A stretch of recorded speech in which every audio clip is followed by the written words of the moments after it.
Dear students, in this module we're going to complete the flowchart for the Chow-Fasman algorithm towards predicting the secondary structures using amino acid sequences of proteins.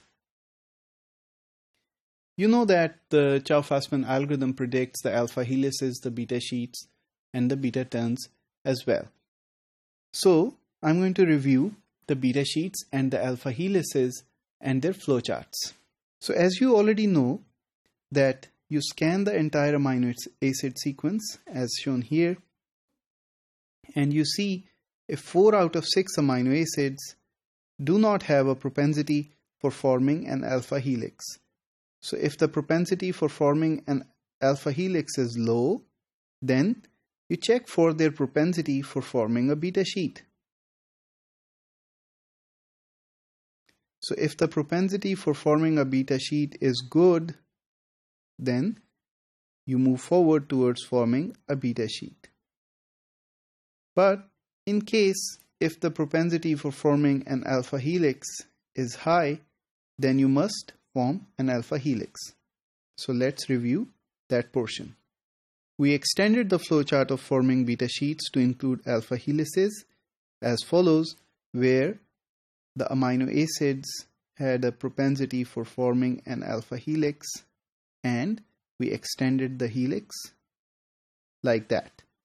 During this process, we saw if the average propensity over the entire sequence for forming an alpha helix decreased to below 1, and in that case, we returned to the formation of beta sheets. Now we are going to modify this flowchart again and include the portion for predicting the beta turns. For that, I'm abridging and summarizing the flowchart portion, which predicted the alpha helices by this yellow box. We are talking to this yellow box if the propensity for forming an alpha helix is high here, or if the average propensity for forming an alpha helix fell below 1. So these are the two interactions between this yellow box and the rest of the flowchart. Now we are going to extend.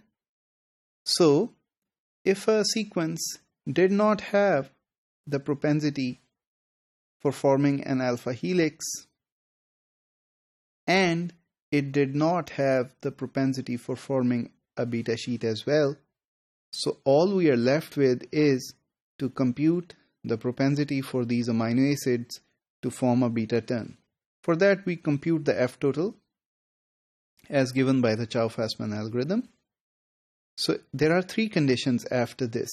So if the F total that you have computed is greater than 0.000075, or the average propensity for the turn is greater than 1, and if the propensity for the turn is greater than both the alpha helix and the beta sheet, in that case, you form a turn.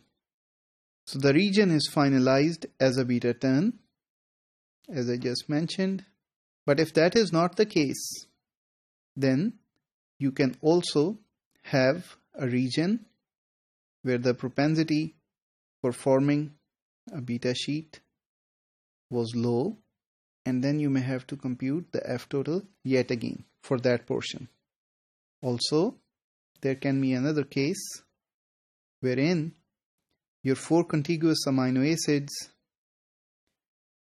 do not have a propensity high enough.